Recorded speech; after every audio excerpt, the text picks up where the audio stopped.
وَإِذَا قِيلَ لَهُمْ آمِنُوا كَمَا آمَنَ النَّاسُ قَالُوا أَنُؤْمِنُ كَمَا آمَنَ السُّفَهَاءُ أَلَا إِنَّهُمْ هُمُ السُّفَهَاءُ وَلَٰكِن لَا يَعْلَمُونَ، آگاہ ہو جاؤ کہ وہی بے وقوف ہیں لیکن انہیں علم نہیں۔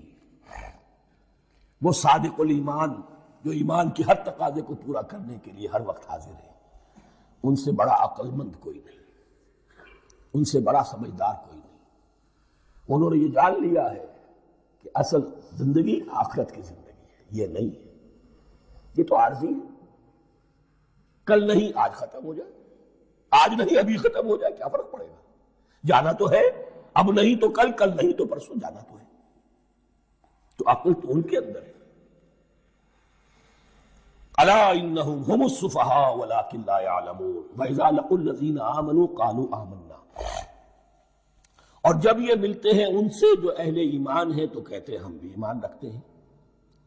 اب یہ ان دونوں پر آئے گا۔ عام جو یہودی تھے وہ بھی کہتے تھے کہ ہم بھی تو آخر اللہ کو مانتے ہیں، آخرت کو مانتے ہیں، اور منافق تو تھے ہی جو رسول کو بھی مانتے تھے۔ وَإِذَا خَلَوْا إِلَىٰ شَيَاطِینِهِمْ، اور جب یہ اپنے شیطانوں کے پاس خلوت میں ہوتے ہیں، اور یہاں شیاطین سے مراد ہیں اہل کتاب یہود کے علماء، ان کے سردار، یا عبداللہ ابن ابی جو منافقین مدینہ کا سردار تھا۔ اگر وہ کبھی ملامت کرتا ہے دیکھو تم تو معلوم ہوتا ہے بالکل مسلمانوں میں شامل ہی ہو گئے پوری طرح سے، تمہیں کیا ہو گیا، تم ہر بات مان رہے ہو۔ اب انہیں یہ کچھ نہ کچھ اپنی وفاداری کا یقین دلانے کے لیے کہنا پڑتا تھا، نہیں نہیں ہم انہیں بیوقوف بنا رہے ہیں، ہم ان سے ذرا تمسخر کر رہے ہیں، ہم ہیں آپ کے ساتھ، یا فکر نہ کریں۔ اسی لیے یہ دو منہ ہونا، نفق کہتے ہیں سرنگ کو جس کے دو دروازے ہوتے ہیں، باقی زیر زمین ہے۔ نافقہ گوہ کا بل ہے کہ دو دروازے رکھتا ہے، دو اس کے منہ رکھتا ہے کہ ادھر سے اگر کتا داخل ہو جائے شکار کے لیے تو ادھر سے نکل بھاگے، ادھر سے آئے تو ادھر سے نکل بھاگے۔ تو دو منہ انسان، یہ در حقیقت جس کو پھر سورہ نساء میں کہا گیا لا الہ ہؤلاء ولا الہ ہؤلاء، نہ ادھر کے ہیں نہ ادھر کے، مذبذبین بین ذالک، اس کے درمیان مذبذب ہو کر رہ گئے۔ یہ شیطان کا لفظ یہاں سمجھ لیجئے، اس کے دو رائے ہیں کہ یہ شطنہ سے بنا ہے یا شات سے بنا ہے، شین الف توئے یا شین طا نون۔ شطنہ کے معنی تباہ ادا کو بہت دور ہو گیا، دور ہو گیا۔ شیطان سے مراد جو اللہ کی رحمت سے بہت دور ہو گیا۔ اور شاتا یشیتو کے معنی ہے احترق غضبا وحسدا، کوئی شخص غصے اور حسد کے اندر جل رہا ہو، وہ شاتا یشیتو ہے۔ اس سے فعلان کے وزن پر، رحمان کے وزن پر، غضبان کے وزن پر شیطان، یعنی وہ کہ جو حسد اور غضب کی آگ میں جل رہا ہے۔ تو یہ ایک تو شیطان وہ ہے جو جنات میں سے ہے، جس کا نام عزازیل تھا پہلے، اب ہم اسے ابلیس کے نام سے جانتے ہیں، وہ ایک شیطان ہے، جنی ہے۔ پھر یہ کہ جو بھی اس کے پیروکار ہیں دنیا میں، انسانوں میں سے ہو یا جنات میں سے ہو، وہ بھی شیاطین ہیں۔ اسی طرح اہل کفر، اہل زیغ کے جو بڑے بڑے سردار ہوتے ہیں، ان کو بھی شیطان سے تعبیر کیا گیا۔ وَإِذَا خَلَوْا إِلَىٰ شَيَاطِینِهِمْ قَالُوا إِنَّا مَعَكُمْ، اور جب وہ خلوت میں ہوتے ہیں، علیحدگی میں ہوتے ہیں اپنے شیاطین کے پاس، سرداروں کے پاس، کہتے ہیں ہم تو آپ کے ساتھ ہیں، انما نحن مستہزئون، یہ تو ہم ان مسلمانوں کو بیوقوف بنا رہے ہیں، ان سے استہزاء کر رہے ہیں، تمسخر کر رہے ہیں۔ ہم تمسخر میں کہہ دیتے ہیں کہ ہم بھی آپ کے ساتھ ہیں، آمنا۔ اللہ یستہزئ بہم ویمدہم فی طغیانہم یعمہون، حقیقت کیا ہے کہ اللہ ان کا مذاق اڑا رہا ہے اور ان کو ڈھیل دے رہا ہے کہ وہ اپنے عقل کے اندھے پن میں بڑھتے چلے جائیں۔ اللہ تعالیٰ جیسا میں نے عرض کیا رسی دراز کرتا ہے، کچھ تو غلط راستے پر جانا ہے تو جاؤ بھائی، فوراً تو نہیں پکڑتا، اگر فوراً پکڑ لے تو سیدھا ہو جائے گا، چلتے جائے، جہاں جانا چاہتے ہو جاؤ۔ تو ان کو بھی رسی دراز کر رہا ہے اللہ، لیکن یہ کہ اللہ یستہزئ بہم، یہ سمجھتے ہیں کہ مسلمانوں کا مذاق اڑا رہے ہیں، اصل میں مذاق ان کا اڑ رہا ہے اللہ کے نزدیک۔ وَيَمُدُّهُمْ فِي طُغْيَانِهِمْ يَعْمَهُونَ، اب یہاں ذرا نوٹ کر لیجئے، یہ دو لفظ آئیں گے، عین میم اور ہا، امہ ایک کے ساتھ، ایک ہے عین میم اور یا، امج، تو عین اور میم تو مشترک ہے یا آخر میں فرق ہوگا، عین میم اور ہا ہوگا، اس کے معنی عقل کا اندھا، دل کا اندھا، آنکھیں تو ہے لیکن دل کا اندھا ہے، عقل کا اندھا ہے۔ اور عین میم یا جو آنکھوں کا اندھا ہو، عمیٌ اندھے، اعمیٰ اندھا۔ تو یہاں فرمایا انا معکم انما نحن مستہزئون اللہ یستہزئ بہم ویمدہم فی طغیانہم یعمہون۔ اللہ ان کو جو ان کی عقل کے اندھے پن میں جو یہ بڑھتے چلے جا رہے ہیں، اللہ بھی ان کی رسی دراز کر رہا ہے تاکہ یہ جہاں تک جانا چاہتے چلے جائیں۔ اولئک الذین اشتروا الضلالۃ بالہدی، یہ وہ لوگ ہیں کہ جنہوں نے ہدایت کے عوض گمراہی خرید لی ہے۔ دیکھیے بڑا پیارا انداز ہے یہ۔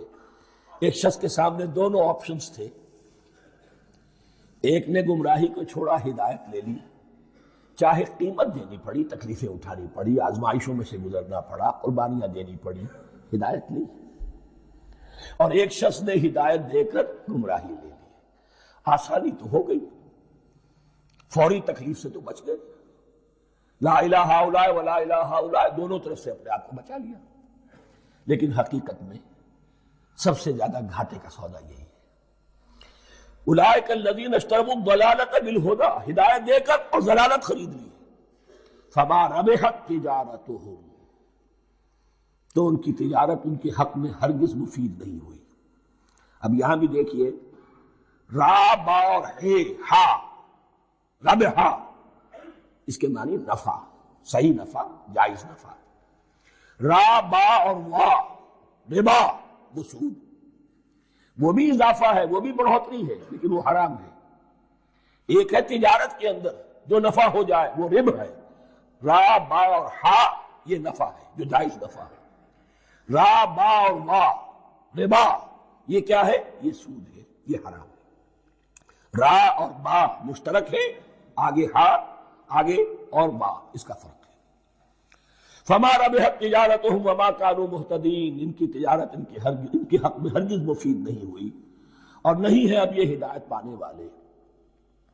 مثلہم، اب یہاں دو تمثیلیں آ رہی ہیں بڑی پیاری۔ پہلی تمثیل ہے کفار کے بارے میں، دوسری تمثیل ہے یہ بین والے لوگوں کے بارے میں۔ پہلوں کے لیے کیا تمثیل ہے؟ مثلہم کمثل الذی استوقد نارا، ان کی مثال اس شخص کی سی ہے جس نے آگ روشن کی۔ ایک نقشہ کھینچا جا رہا ہے، اندھیری شب ہے جدا اپنے قافلے سے ہے تو، تیرے لیے ہے میرا شعلہ نوا قندیل۔ اندھیری شب ہے، قافلہ بھٹک رہا ہے، کچھ لوگ بڑی ہمت کرتے ہیں، اندھیرے میں بھی ادھر ادھر سے لکڑیاں جمع کرتے ہیں اور آگ روشن کر دیتے ہیں۔ لیکن عین اس وقت جب آگ روشن ہوتی ہے کچھ لوگوں کی بینائی سلب ہو جاتی ہے۔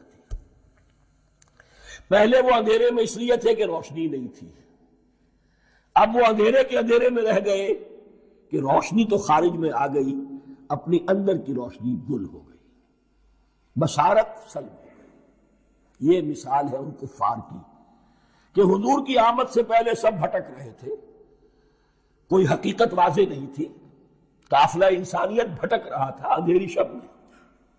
محمد الرسول اللہ آئے، انہوں نے آگ روشن کر دی، اب راستہ کھل گیا، ہدایت واضح ہو گئی۔ لیکن کچھ ضد یا تعصب یا تکبر یا حسد کی بنیاد پر کچھ لوگوں کی اندر کی بینائی زائل ہو گئی، تو وہ تو ویسے کے ویسے بھٹک رہے ہیں، جیسے پہلے اندھیرے میں تھے ویسے ہی اب اندھیرے میں ہیں۔ روشنی میں آنے والے تو وہ ہیں، دیکھ لو جن کا ذکر سب سے پہلے ہوا ہے۔ مثلہم کمثل الذی استوقد نارا، اس شخص کی سی ہے کہ جس نے آگ روشن کی۔ فلما اضاءت ما حولہ، جب اس آگ نے اپنے ماحول کو، گردا گرد کو روشن کر دیا، ذهب اللہ بنورہم، اللہ ان کی نور بصارت کو لے گیا، سلب کر لیا اللہ نے۔ وترکہم فی ظلمات لا یبصرون، اور چھوڑ دیا انہیں ان اندھیروں کے اندر کہ وہ کچھ نہیں دیکھتے۔ صم بکم عمی فہم لا یرجعون، اصم کہتے ہیں بہرے کو، سم جمع ہے اس کی، سم۔ اب کمو کہتے ہیں گونگے کو، بکمن اس کی جمع ہے۔ آما کہتے ہیں اندھے کو، عمیٌ اس کی جمع ہے۔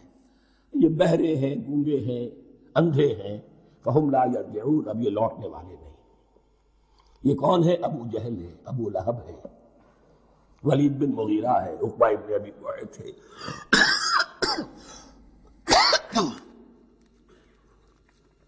یہ سب کے سب ابھی زندہ ہے جب یہ آیات نازل ہو رہی ہیں۔ ابھی تو غزوہ بدر ہوگا، سن 2 ہجری میں، اور اس میں یہ سب جو ہے واصل جہنم ہوں گے. ابھی تک تو ہے نا. یہ لوگ ہو گئے. اس کی مثال مثلهم كمثل الذي استوقد نارا فلما اضاءت ما حوله ذهب الله بنورهم وتركهم في ظلمات لا يبصرون صم بكم عمي فهم لا يرجعون. اب دوسری مثال، او كصيب من السماء، یا بڑی زور کی بارش برس رہی ہے آسمان سے، فيه ظلمات، اس میں اندھیرے بھی ہیں، ورعد، اور گرج ہے، وبرق، اور بجلی چمک رہی ہے. یجعلون اصابعهم فی اذانهم من الصواعق حذر الموت. کچھ لوگ ہیں کہ جو اپنی انگلیاں اپنے کانوں کے اندر ٹھوسے ہوئے ہیں کہ وہ جو کڑک ہے اس سے ان کی جانیں نہ نکل جائے، موت نہ آ جائے. کڑکا ایسا ہے کہ اس کڑکے سے بچنے کے لیے اپنی انگلیاں اپنی کانوں میں ٹھوس رکھی ہیں. حذر الموت، موت کے خوف سے. واللہ محیط بالکافرین، اللہ ایسے کافروں کا احاطہ کیے ہوئے ہیں، بچ کر کہاں جائیں گے. یکاد البرق یخطف ابصارهم، قریب ہے کہ بجلی ان کی نگاہوں کو لے جائے، ان کی بینائی کو سلب کر لے. کلما اضاء لهم، لیکن ہوتا کیا ہے، جب ذرا روشنی ہوئی تو چل لیے. مشوا فیہ، بجلی چمکی، کچھ نظر آ گیا دائیں بائیں تو کچھ تھوڑا سا چل لیے. وَإِذَا أَظْلَمَ عَلَيْهِمْ، اور جب تاریکی ان پر طاری ہو گئی، قاموا، کھڑے کے کھڑے رہ گئے. یہ نقشہ ہے ان کا کہ ایک طرف بارش ہو رہی ہے، قرآن مجید ہے، آسمان سے نازل ہو رہا ہے، یہ ماہ مبارکہ ہے، یہ کتاب مبارک ہے، لیکن یہ کہ اس کے ساتھ کڑکے ہیں، گرج ہے، کفر سے مقابلہ ہے، کفر کی طرف سے دھمکیاں ہیں، اندیشے ہیں، خطرات ہیں، امتحانات ہیں، آزمائشیں ہیں. ذرا کہیں حالات کچھ بہتر ہوئے، کچھ جسے بریدنگ سپیس کہتے ہیں ملی، تو تھوڑا سا چل لیے. ہم بھی مسلمان ہیں، کوئی خاص موقع نہیں ہے، کسی جنگ کے لیے بلایا نہیں جا رہا ہے، تو بڑھ چڑھ کے باتیں کر رہے ہیں، اپنے ایمان کا اظہار بھی کر رہے ہیں. جیسے ہی کوئی آزمائش آئی قاموا، چھٹک کر کھڑے کے کھڑے رہ گئے. وَلَوْ شَاءَ اللَّهُ لَذَهَبَ بِسَمْعِهِمْ وَأَبْصَارِهِمْ، اللہ چاہتا تو ان کی سماعت اور بصارت کو بھی سلب کر لیتا. لیکن اللہ کا قانون یہی ہے، جو جہاں رہنا چاہے اس نے آزادی ارادہ دی ہے انسان کو. تم اگر مومن صادق بن کر رہنا چاہتے ہو، اس کو آسان کر دے گا تمہارے لیے. تم نے اپنے تعصب کی وجہ سے، اپنے تکبر کی وجہ سے کفر کا راستہ اختیار کیا، اللہ اسے کو کھول دے گا. تم بیچ میں لٹکنا چاہتے ہو، لٹکتے رہو. اللہ تعالیٰ جو ہے جبرن کسی کو نہ حق پہ لائے گا، نہ جبرن کسی کو باطل پر لے کر جائے گا. اس لیے کہ جبر اگر ہو تو پھر امتحان کا معاملہ ختم، پھر جزا و سزا بیکار ہے، غیر منطقی ہے، غیر معقول ہے. ان اللہ علی کل شیء قدیر، یقیناً اللہ تعالیٰ ہر چیز پر قادر ہے.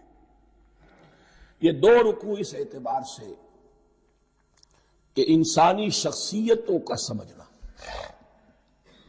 اور جیسا کہ میں نے عرض کیا، تعویل عام ذہن میں رکھیے، جب بھی کبھی کوئی دعوت حق اٹھے گی، اگر وہ واقعتاً کل کے کل حق کی دعوت ہے اور اس میں انقلابی رنگ ہے کہ باطل سے پنجہ آزمائی کرنی ہے، باطل کو نیچا دکھانا ہے، حق کا غلبہ کرنا ہے، تو یہ 3 قسم کے افراد لازماً ہمیشہ وجود میں آ جائیں گے. ان کو پہچاننا، ان کے کردار کی جو اصل جو اس کے پیچھے پس منظر ہے، اس کو جاننا بہت ضروری ہے. میں وقفہ کر رہا ہوں ذرا. الرحمن الرحیم. اب جو تیسرا رکوع آ رہا ہے سورہ بقرہ کا، اس میں قرآن کی دعوت کا خلاصہ ہے. قرآن کیا ماننے کی دعوت دیتا ہے، اس کی پکار کیا ہے. جیسا کہ میں عرض کر چکا ہوں، 2/3 قرآن پہلے نازل ہو چکا ہے، پس منظر میں ہے. ہمارے لیے اس ترتیب مصحف کے اعتبار سے وہ قرآن بعد میں آئے گا، ترتیب نزولی کے اعتبار سے وہ پس منظر میں موجود ہے. لیکن چونکہ یہاں پر مصحف کے اندر یہاں سے آغاز کیا جا رہا ہے، لہذا اس کا خلاصہ جو ہے لب لباب یہ ایک رکوع میں، اور قرآن کے فلسفے کا اور اس کے بعد نہایت ہی اہم جو موضوعات ہیں اور مسائل ہیں ان کا ذکر پھر چوتھے رکوع میں۔ ابھی ہم تیسرا رکوع پڑھ رہے ہیں۔ یا ایھا الناس اعبدوا ربکم الذی خلقکم والذین من قبلکم لعلکم تتقون۔ اے لوگو، بندگی اختیار کرو اپنے اس رب کی، اپنے اس مالک کی جس نے تمہیں پیدا کیا، اور نہ صرف تم کو پیدا کیا، تم سے پہلے جتنے لوگ گزرے انہیں بھی پیدا کیا تاکہ تم بچ سکو۔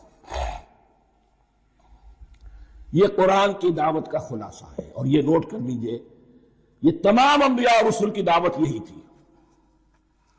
اب جب پڑھیں گے سورہ اعراف پڑھیں گے، سورہ شعراء پڑھیں گے، ایک ایک کا نام لے کر ان اعبدوا اللہ واطیعون، ہر رسول کی دعوت یہ تھی اللہ کی بندگی کرو، میری اطاعت کرو۔ یا قوم اعبدوا اللہ ما لکم من الہ غیرہ، اے میری قوم کے لوگوں اللہ کی بندگی کرو، تمہارا کوئی الہ اور معبود اس کے سوا نہیں ہے۔ پھر حضور قرآن یہی عبادت رب انسان کی تخلیق کی غایت ہے۔ وما خلقت الجن والانس الا لیعبدون، ہم نے جنوں اور انسانوں کو پیدا ہی صرف اس لیے کیا ہے کہ ہماری بندگی کریں۔ لیکن یہاں ایک فرق بہت بڑا ہے، تمام رسولوں کی دعوت یہی ہے، محمد الرسول اللہ کی بھی یہی ہے، لیکن بڑا فرق کیا ہے؟ باقی تمام رسولوں کی دعوت آپ کو ملے گی یا قوم، اے میری قوم کے لوگوں، یہاں ہے یا ایھا الناس، اے بنی آدم، اے بنی نوع انسان۔ معلوم ہوا کہ تمام رسول حضور سے پہلے صرف اپنی اپنی قوموں کی طرف آئے ہیں۔ پہلے اور آخری اور کامل رسول ہیں اللہ کے محمد صلی اللہ علیہ وسلم، جن کی دعوت آفاقی ہے۔ یا ایھا الناس، یا قوم نہیں، یا ایھا الناس اعبدوا ربکم الذی خلقکم والذین من قبلکم۔ اس میں دلیل بھی آ گئی کہ عام طور پر لوگ جو ہے غلط راستے پر اس دلیل سے جمے رہتے ہیں کہ ہمارے آباء و اجداد کا راستہ یہی تھا۔ تو بھائی جیسے تم مخلوق ہو ایسے وہ بھی تو مخلوق تھے، جیسے تم خطا کر سکتے ہو وہ بھی تو خطا کر سکتے تھے۔ لہذا یہ نہ دیکھو کہ آباء و اجداد کا راستہ کیا تھا، دیکھو یہ کہ حق کیا ہے۔ لعلکم تتقون، تاکہ تم بچ جاؤ، دنیا میں افراط و تفریط کے دھکوں سے بچ جاؤ گے، آخرت میں اللہ کے عذاب سے بچ جاؤ گے۔ ان دونوں سے اگر بچنا ہے تو اللہ کی بندگی کی روش اختیار کرو۔ اچھا، کس رب کی؟ الذی جعل لکم الارض فراشا والسماء بناء، جس نے تمہارے لیے زمین کو فرش بنا دیا اور آسمان کو چھت بنا دیا۔ وانزل من السماء ماء، اور آسمان سے پانی برسایا۔ فاخرج بہ من الثمرات رزقا لکم، اور پھر اس پانی کے ذریعے سے زمین سے میووں کی شکل میں، پیداوار کی شکل میں تمہارے لیے رزق اگایا۔ فلا تجعلوا للہ اندادا وانتم تعلمون، تو ہرگز نہ اللہ کا مد مقابل کسی کو ٹھہراؤ جانتے بوجھتے۔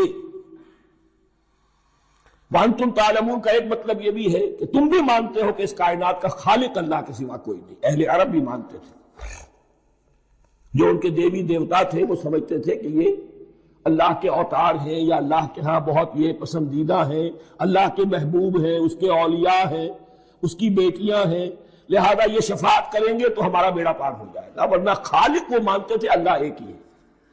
جب تم یہ مانتے ہو کائنات کا خالق ایک، مدبر ایک، تو اب کسی کو اس کا مد مقابل نہ بناؤ۔ انداد ند کی جمع ہے، لا ضد لہ ولا ند لہ، اللہ کا کوئی مد مقابل نہیں۔ اس میں یہاں تک بات ہے کہ حضور اس درجے، اس توحید کی باریکیوں تک پہنچا کر گئے ہیں اس امت کو کہ کسی صحابی نے ایسے ہی کہہ دیا ما شاء اللہ وما شئت، جو اللہ چاہے اور جو آپ چاہیں۔ حضور نے فوراً ٹوک دیا اجعلتنی للہ ندا، کیا تو نے مجھے اللہ کا مد مقابل بنا دیا ہے؟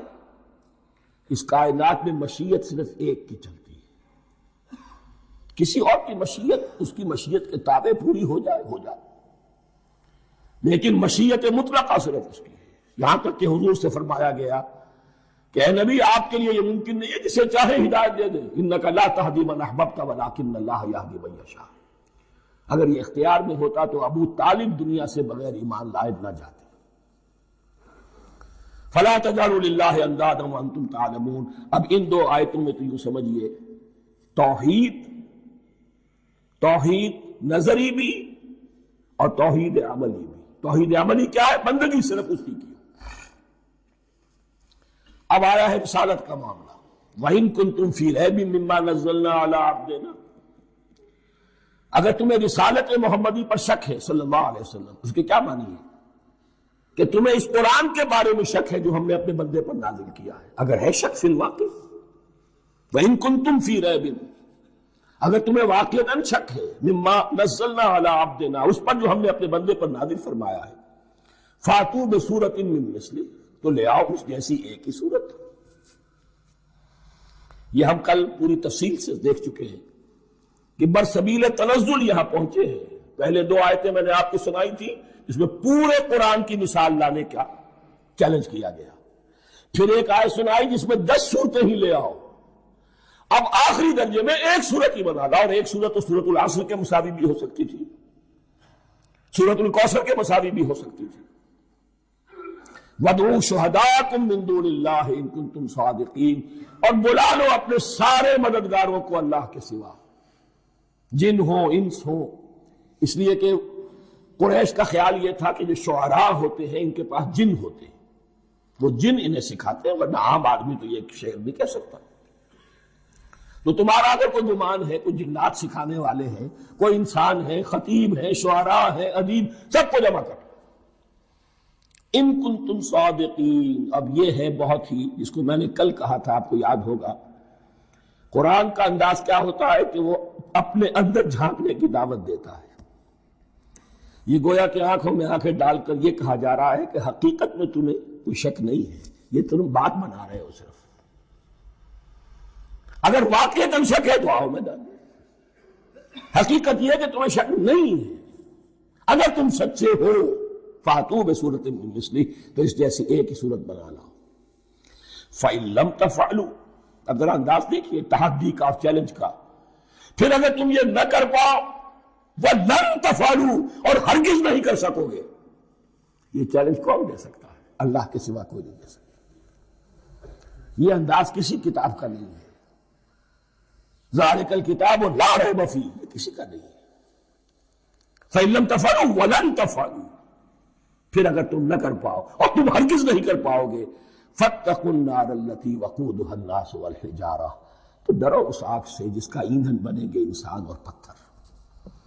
اعدت للکافرین، کافروں کے لیے تیار کر لی گئی ہے، بھڑکا دی گئی ہے۔